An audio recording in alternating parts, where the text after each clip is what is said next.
Did you know that with ShinePress, you keep 100% ownership of your content and receive 100% of the royalties? Discover even more benefits by scheduling your free 30-minute consultation today. They are illuminating stories and empowering authors. Go to shine-press.com to learn more. Be sure to ask for Jody. She's pretty fantastic.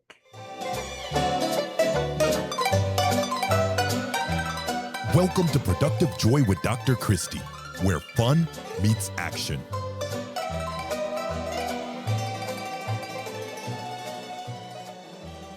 Hi, friends. Welcome to Productive Joy. It is a great day to learn all kinds of amazing things from our new friend, Dr. Greg Stewart. But before I introduce him and you get to know him really well, I need you to follow this podcast. It is so important that you follow so that you get notified when we have all these fabulous guests with us because, oh my goodness, are you in for a treat today? So make sure you're following, tell your friends, send this episode to others because we want the whole world to have a little more productive joy.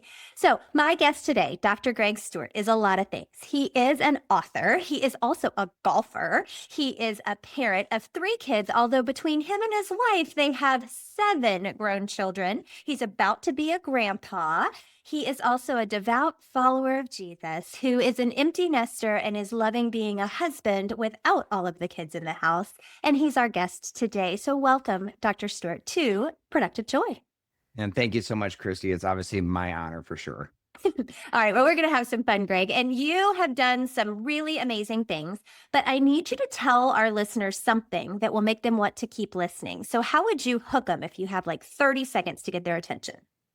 So the way I would hook them is take advantage of the fact that from today forward that we have a new opportunity together in our country and individually that to take back the power over our environment and actually achieve the goal of joy and of peace and success by not giving power anymore to anyone or anything outside of us. And that's the way in which we can have the best rest in peace for sure. So we can control those negative thoughts, right? Absolutely. We have the power to do that. I think sometimes we give that power away and other times we forget entirely that we have it, but I can't wait to hear how you help people figure that out. For So sure. Yeah. you didn't start here, Greg. Where did you start? Why don't you tell us a little bit about who you are and what brought you to this point in your career? All right, so I'll go way back to when I was a kid, but don't worry, I'll speed up really quick. So I became a Christian in junior church in the 70s when I was a child, and like a lot of us, but my parents quit going to church, which meant I quit going to church, and then I did the party hardy teen years, and then suffered the consequences from those years, and then recommitted my life to Christ, and landed back at the very, very same church that I became a Christian at as a kid. So during that, I was so on fire for the Lord. I actually felt called into the ministry and spent a summer in South America and went away to a 1-year Bible Institute. But I was one of those adults way back then. They started in the 90s, the adult continuing education programs for those of us who had like 160 credit hours, but no degree. So it was like one night a week. And the degree that they offered was in organizational leadership, which I enjoyed it, but I didn't think much of it because I wanted to get to seminary to begin my journey into the ministry. So, but my first semester of seminary, I took philosophy of counseling, and it was a defining moment. My eyes were opened, and I immediately mapped out a dual master's degree. So I got my MDiv, the Greek Hebrew theology degree in 3 years. And then in the year 2000, got ordained and then began my MA in counseling to finish that up in 3 years. But right there in 2000, a perfect storm happened of another defining moment. I started teaching as an adjunct professor for my alma mater in all the organizational leadership courses that I took, and I fell in love with leadership and organizational development. Then I came across the book when I was on vacation, Emotional Intelligence by Daniel Goleman, right? So that he popularized EI in 1995. And at the same time, I was underneath a leader who loved the Lord, but he really had a lot of emotional struggles. So that was a perfect storm where it all came together. And then in 2005, I began my PhD in counseling, but I did my dissertation on the relationship of emotional intelligence with job satisfaction and organizational commitment. So kind of an OD degree. And after I got my PhD in 2008, I began as a coach, a consultant. I had a VP of HR attend my church from there's a Stryker Medical. They're a large medical device company in Kalamazoo, Michigan, where I'm from. And he introduced me to, and I started coaching leaders and started doing a lot of consulting. And Stryker's a powerful company and great place to cut your teeth on that. Sure. And then we moved to Texas in 2012. And for 3 years, I worked for an assessments company where we benchmarked top performers and then did Leadership 360. So I flew around the country doing strategic seminars with senior leadership teams of all kinds of industries, and then began to coach their leaders. But then from there, I went actually became a director of a residential treatment center for troubled teens. So I've had this wide array, but loved it all from, coach, consultant, pastor, counselor, and now author. So it's been a wonderful, wonderful journey of just helping people grow from dealing with negative emotions to becoming more powerful in emotional intelligence as well. I love that story because nobody walks a straight line, right? Like none of us just go, I did this and then I did this and then I did this. And if we do, there are still twists and turns, right? The twists and turns might have been personal, not professional. And so I love your kind of zigzag that everything was connected. And I think what I'm learning, the more and more as I talk to more people and the older I get, the more I realize that every single experience we have was by design, and it is meant to make us exactly into the human we're supposed to be. Of all of those experiences and of all of the different things that you just explained, what would you say was the number one game changer? Was it the original organizational leadership moment, or was it something else? Ironically, the game changer was not by design of the Lord or anything, but my own fruition, if you will, of the things that were struggling inside of my own heart. So the actual defining moment that changed everything, that was my career, which was wonderful. But in 2000, I left my church, and then 2011, I actually had an emotional affair for about 6 months. Nothing physical, but from that moment on, right in January of 2012, I immediately started meeting because I was a pastor and a marriage counselor, and I'm like, what happened here? So from that moment began like a 10-year growing process that was incredible, right? So that's honestly became the thrust of my first book. I've been wanting to write iCube for 25 years, but in the first introduction, I talk about you cannot impart what you do not possess.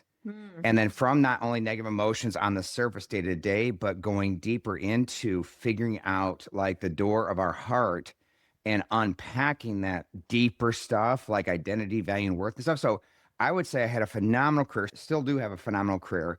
But what I discovered is that we can have a phenomenal career, but if we don't go after that deeper stuff, it's gonna come after us one way or another. Definitely. Well, and thank you for being transparent about your actual, shift. I think we've all had something, right? Not necessarily an emotional affair situation, but something that just shifted us. It might have been an external circumstance, internal circumstance, but Ed Milet says that we're best equipped to help the person we used to be. Yeah. And so as a marriage counselor, I can see where you are well equipped to handle those who aren't necessarily butterflies and bubbles, right? Absolutely. So I told you before we started that my husband and I serve as marriage mentors for our church. And the premise is if you want to get married in the chapel, which is a beautiful marriage venue, you must go through 4 premarital sessions. And these 4 sessions are designed to put tools in the tool belt of our couples, right? Like all walks of life, all situations. And I say that because nobody wants to be bad at it. It's not like you get married and you go, you know what? I am going to do this for a little while and see how it goes. Right. We're in it because we want it to last forever. But the only way it can last forever is by using some tools because it is not for the faint of heart. It is. My husband and I have been married almost 26 years at this point, and we've learned some things about ourselves and about each other. And some of them have been pretty, and some of them have not been pretty. And so I'm so glad that you are giving back and that you have written something that people can take with them to learn and grow from. So you called it iCubed. I love it. It's I with a subscript 3 or exponent 3. There it is. Yep. There you go. Yep. Okay, so those 3 I's are information, interpretation, and intimacy. Tell us more. Right. So the third I is actually intensity. I actually thought about that. Should create an intimacy because that's. And maybe I misread it. I guess that we. No, that's right. That's right. Maybe you should do both. Yeah. So I came up with this like simple technique. So a way to remember it like 25 years ago. And I've been wanting to write the book on IQ for a long time. And I was a math major in college before, so there's the cube part.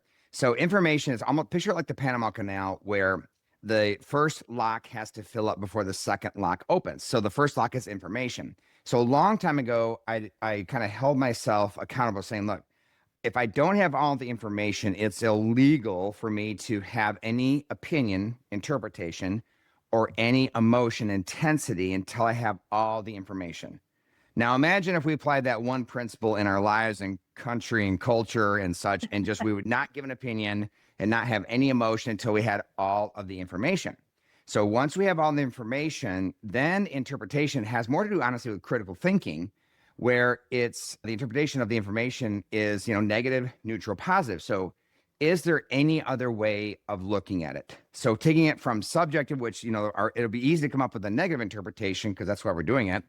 But is there a more of a neutral way of looking at this or more of a positive way? And basically, we come up with all of these coexisting interpretations of the information that are all true. And like all the best truths exist in tension. So even though yet this may be in tension with this truth, they still coexist because it's still true. So that's a critical thinking way of, responding to the information. And then, of course, intensity is simply, I frame emotion as energy. So we burn energy in order to respond to situations, right? So on a positive way, we're all pursuing our emotional goals. I say in the book that everything we do is trying to achieve an emotional goal, whether it be micro, like I'll take a sip of water because I want my thirst quenched, or macro emotional goal, which is our quality of life as defined by standard of living, living our values, and fulfilling destiny. So everybody's in pursuit of the highest quality of life, micro and macro. So how much, and then that's on a good side. On the negative side is when those emotional goals get blocked, there are our negative emotions. Okay. So how much energy do I need? What's the most effective? What's the most emotionally intelligent way to respond to the information and all of the interpretations, right? So that's more critical thinking that turns into the right amount of emotional energy. So I say, negative energy is not bad. Matter of fact, I think they were stressed in the Garden of Eden when they had to work it, right? They had to feel this energy to go from point A to point B. The issue is when that energy gets inflated, right? And then we have way too much emotional energy that we bring to the situation. So that's why I say unlock the inner strength behind our negative emotions, because the three main reasons for the inflation are lies that we believe about ourselves, about the situation, about the people. Just simple lies, because emotions don't produce themselves. They come from sentences in our minds, right? So I, put quotes on social media and say, perception may be your reality, but it does not mean it's based in truth. Right. So Yeah. we got to get down to truth. Second reason is simply when I talk about the emotions, insecurity, anxiety, fear, worry, anger, depression. So I say the second emotion we have to walk into has to do with all negative emotions exposing something in me. Now there's the one switch, and I kind of picture like we have the house of our heart sitting behind us, and I'm on the front lawn and I'm burning energy on all the people in front of me that just triggered me, right? So a lot of times it gets inflated. And then I say we got to turn around and walk into the house of our heart. And the first floor is insecurity. But wherever you hear the phrase when we take things personally, right? That's the second reason for the inflation, because off the room of insecurity is a door that goes into the basement. And in the basement is the machine of identity, value, and worth, right?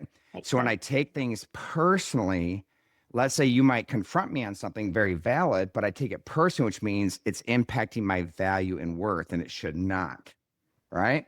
And then finally, the third reason for the inflation is over in the basement is that dark, dingy door of trauma. And the trauma may be the big T, official diagnosable, or little t, which is just negative experience we all go through, right?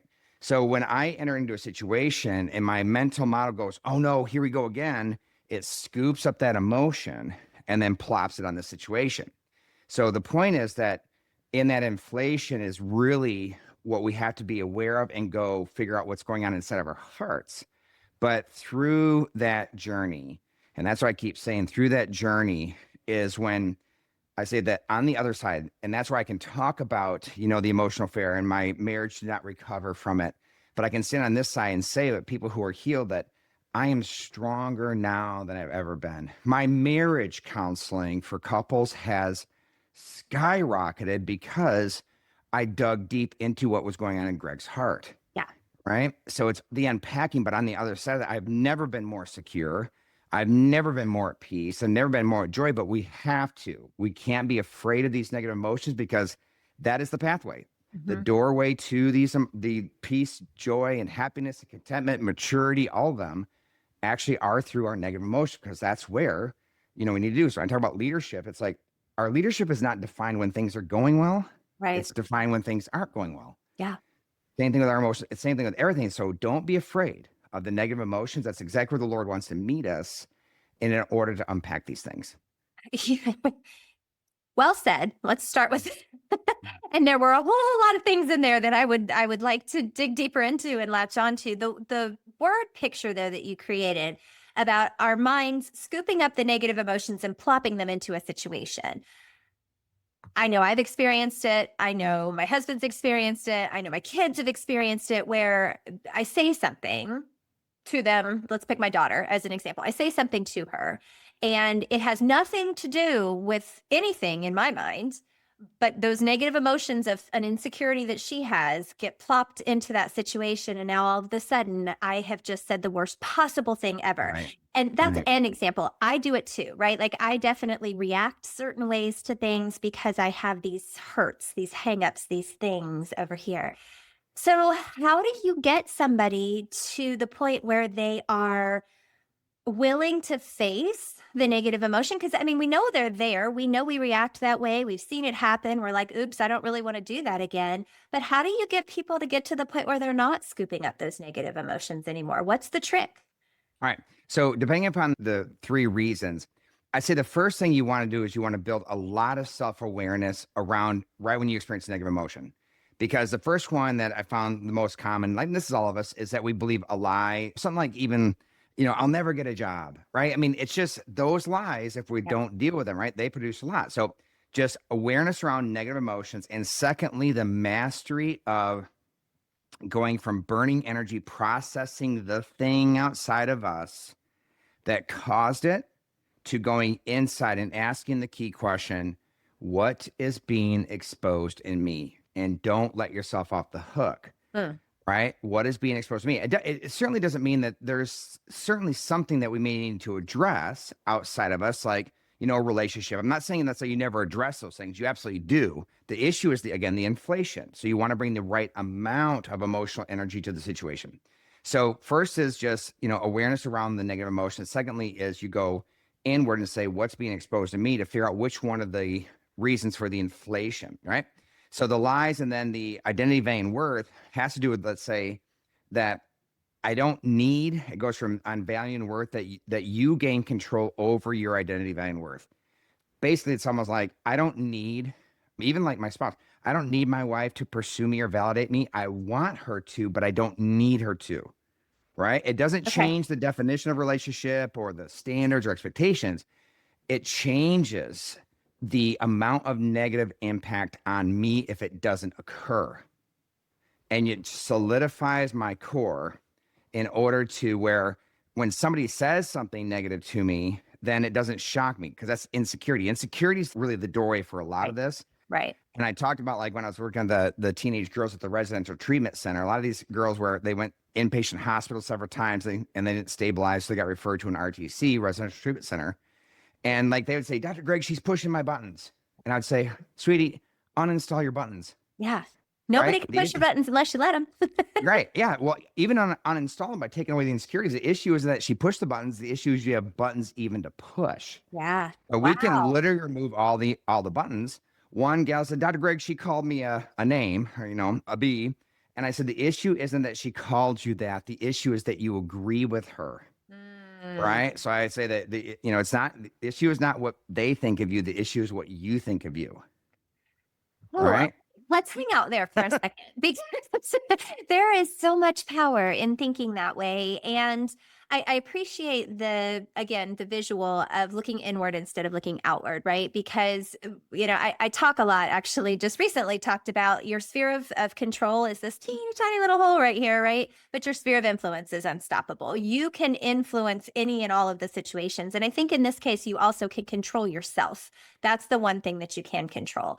So in listening to all of what you just said, well, first of all, I love that you've simplified it to the point. I mean, this Yep. is many years of research that has gotten you to this point, but you've simplified it in a way that you could say to these young girls, honey, you remove the buttons versus it's your fault. You didn't, you can't, I didn't, because that's what she's already saying in her own head.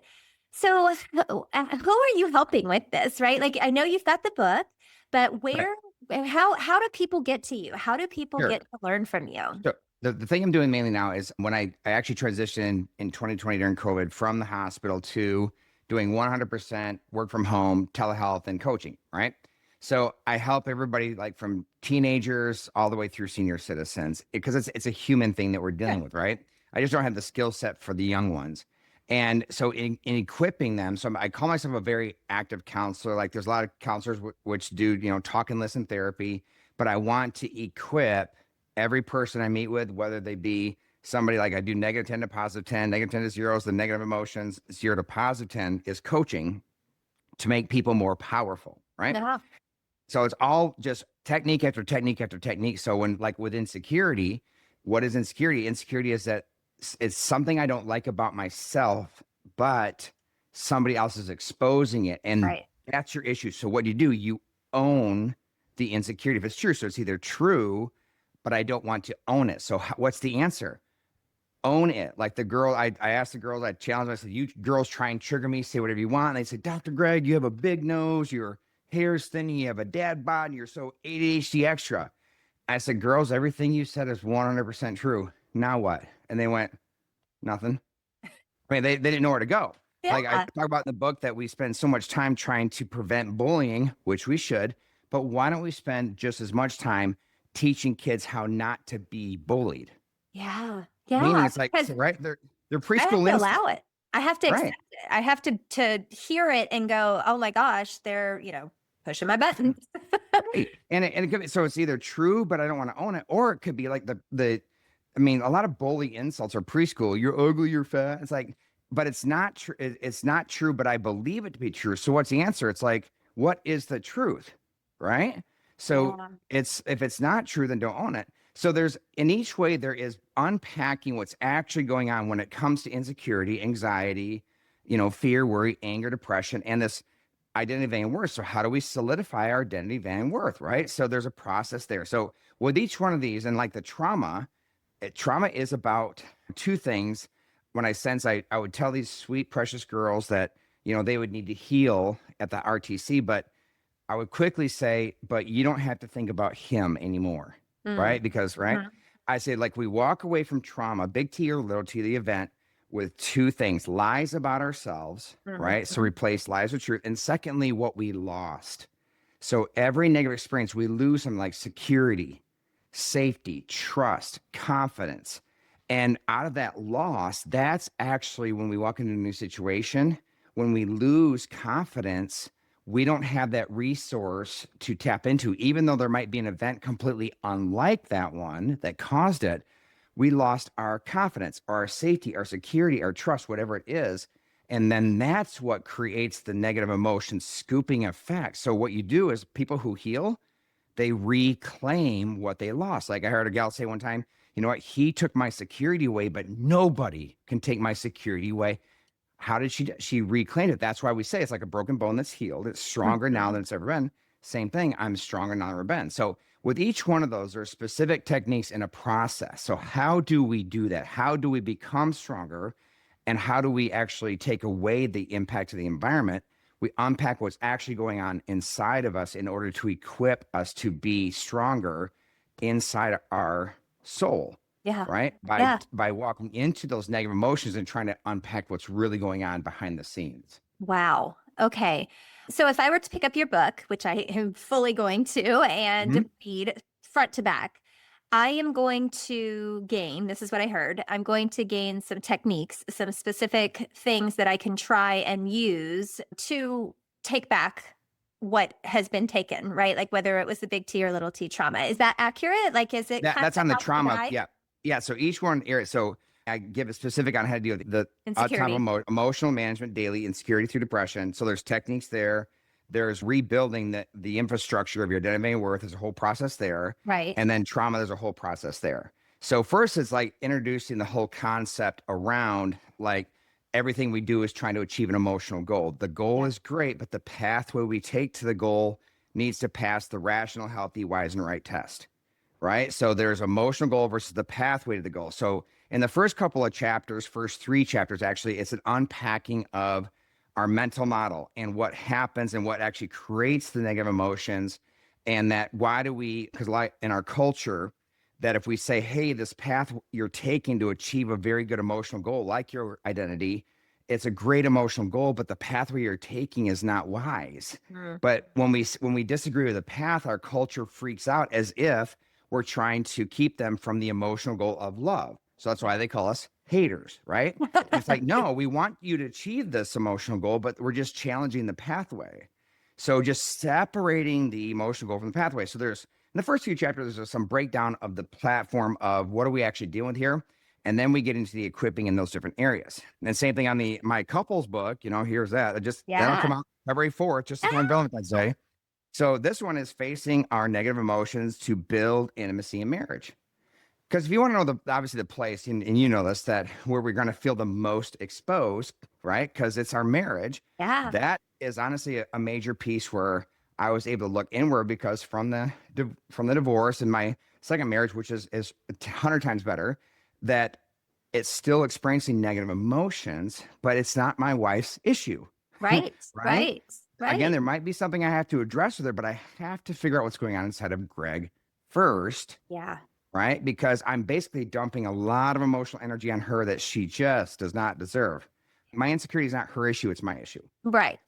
And I'm just thinking as from all the couples we've talked to and my own, years of marriage, it's not even that your spouse doesn't deserve it. They can't fix it. There's nothing they can do to make that situation better.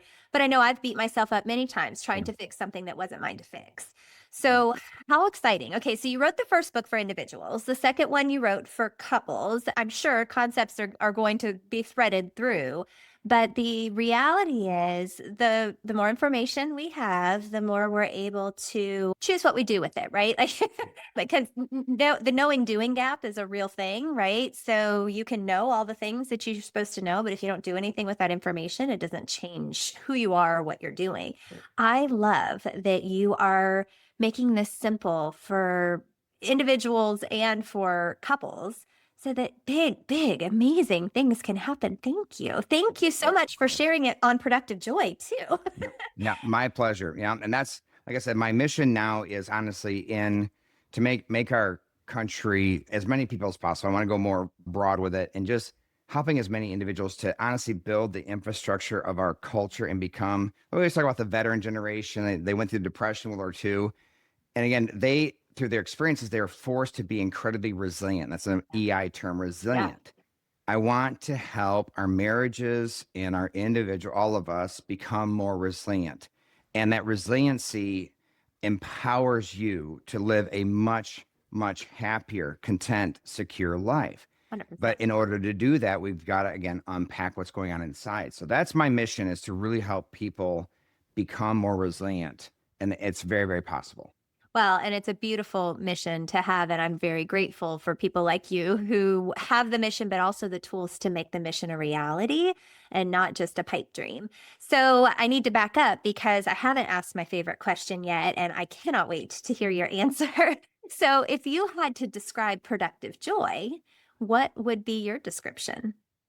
Productive joy is that on the productive side is that you go after the areas in the control column, because there's control column, no control column, in order to unpack what you actually have control over, which I believe, like you said, it reference to is 90% of the control column is responding to the no control column. So, Yeah. right? little bit of control, a lot of influence. So productive joy means going after the highest return on investment, and that's diving into the solidification of our own heart, identity, value, and worth. On the joy side is a recognition that is not about happiness, because happiness is based on what's happening. Joy comes from peace, right? And once I have that peace and security in my heart, life is so much more joyful. Mm-hmm. So it's not, happiness based on what's happening, where we just kind of ride with the waves of what's happening, versus a peace and a joy inside of me where, this life is being fully alive. I'm fully alive now. Saint Irenaeus said the glory of God is man fully alive, Yeah. and helping individuals become fully alive. That's how I picture and define productive joy. I love that definition. I think it is beautiful and accurate and wonderful. And I've been doing this now 128 episodes, and I've gotten almost 128 different responses to that question.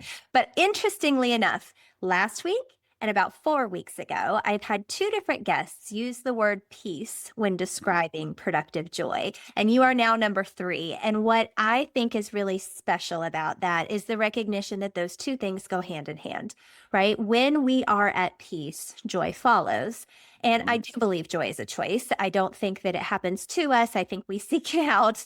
And when we're seeking out joy, the productivity can follow. But I think there has often been a separation between the 2, and people think, oh, well, I'm at work, so I can't be joyful, and I can't do fun things, and I can't be happy because I'm at work. And then when I'm at home, I can do those things. But the reality is we're human, and we need to be living that consistent life all the way through and looking on the inside, whether we're at work or at home. And I think the other realization that I'm having about what you're saying, Greg, is that when we are leaders at work and we are dealing with humans, everything you're saying needs to be part of our knowledge base, right? That the reaction when somebody just flies off the handle at you and you're like, whoa, okay, that's not really a me problem to solve. That's a you problem to solve. Exactly.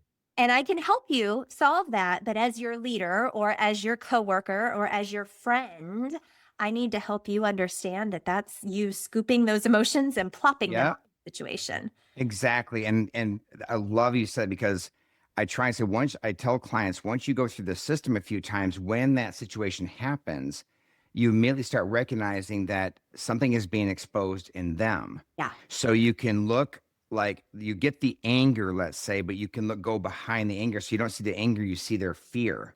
Yeah. All Yeah. anger is a result of fear. So it disarms you. And then instead of responding to their anger by posting up, right? You go, Excuse me.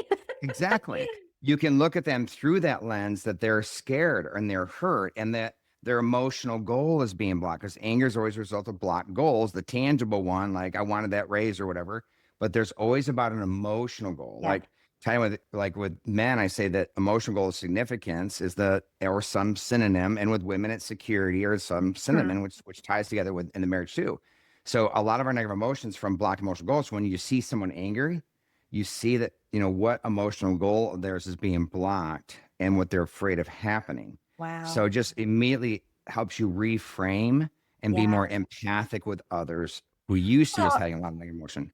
And it takes that fight, that posturing, that, I'm gonna come back at you, and settles it back, right? Like, and I think in a marriage that is so important, but in a professional relationship, that's every bit as important, because if you do posture up, and all of us by nature feel it, but I try really hard to think about exactly what you're saying when I'm looking at others, like, what is it that they're so insecure about, or what is it that scares them so much that they have to be that ugly to me when I know I did not provoke that or deserve it.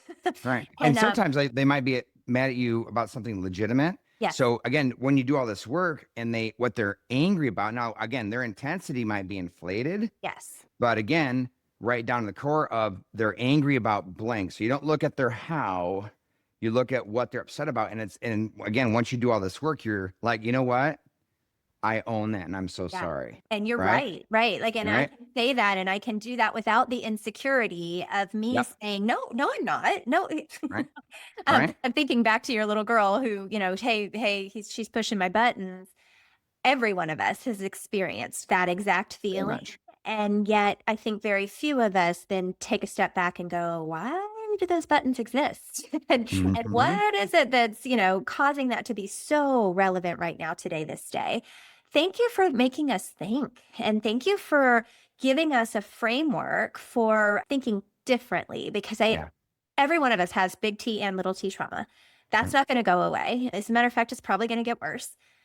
And how we handle it, what we choose to do with that information, what we choose to do differently is now very much more tangible than it was 30 minutes ago. Thank you. Yeah. Thank you. My pleasure. And thank you for having me on. I love talking about this, obviously, as you do too. I mean, it's kind of like our own personal calling to impact the world and people around us to make it a better place, for the Yeah. kingdom kind of thing. To For sure. create some productive joy. That is Absolutely. 100% what I think we should be Yeah. doing. So I Right. would love to keep talking to you, but I know that you didn't give me all day. And Mhm. so I do have some rapid fire questions for you. Would you be willing to Sure. answer? Of course. Okay, Yep. I'm excited. All right, Greg, what is your definition of fun? Definition of fun is not having a care and doing something that stimulates you. Oh, I like that. No cares and stimulates. That's perfect. Okay, how do you know that you are showing up as your authentic self?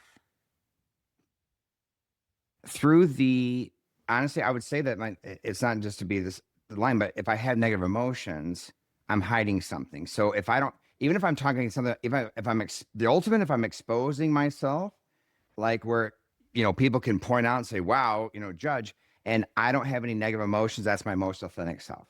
Oh, that's beautiful. Exposing something, weakness or failure or something about you, and not having negative emotions about it. That's authenticity.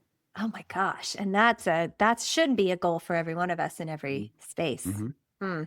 I'm growing into that. I'm not there yet, but I'm going to work on it. Okay. How do you channel your best self on your worst days? Colossians 3 talks about clothe yourselves with compassion, kindness, gentleness. So I think just flat out there is an impulse control and obedience to, you've got to figure something out what's going on inside of you. And it could just be you need rest, Mm. but you've got to put your game face on biblically. Yeah. You just have to. Yeah. I appreciate that. I appreciate that for sure. All right. Last question. And this is going Mhm. to be tough. You have said so many brilliant things that people need to hold on to. And I want them to remember every one of them. But people tend to gravitate towards one thing. So if you had to choose one thing for people to hold on to from this podcast, what's the one thing you want them to walk away with? I would say the one that's the most intriguing that'll like do the proverbial splinter in their mind is that quote of the issue isn't what they think about you. The issue is what you think about you. Hmm. Because you can't get away from that without it bugging you. So that actually begins the journey right there. Yeah. Shoot, that's a mic drop moment, sir. Mhm. Thank you. And so that's what we're going to do. We're going to drop the mic. Thank Yep. you for choosing to spend this time with the Productive Joy audience. Y'all, you just got taken to school. So I hope that you realize the value of what you just experienced. And I'm just so grateful to you, Greg, for choosing to spend this time with us. It was It wonderful. is my honor, Christy. Honestly, thank you for having me. It's a joy. It was fun. It was very fun Right. for me. And maybe it was just for me. Maybe I'm the only one that needed to hear it, but I kind of doubt that. Yeah, So, yeah. listeners, you've been here, you've been schooled, you've been given some really impressive tools for your tool belt. Dr. Greg, how would they find you if they want? I mean, I know they can look up both books, I Cubed Yep, and sure. I Cubed for Couples, on Amazon and anywhere else they can find Yeah, them. just honestly, just go to drgregstewart.com. Oh, that's easy enough. Okay. And Mhm. Stewart is Stew. Yes, ma'am. Yep, Yes. drgregstewart.com. Mhm. Okay, so y'all heard it here. Please go get these books and use them. Use what you learned today. And I hope that you found a nugget or two or 10 that you can use to turn fun into action.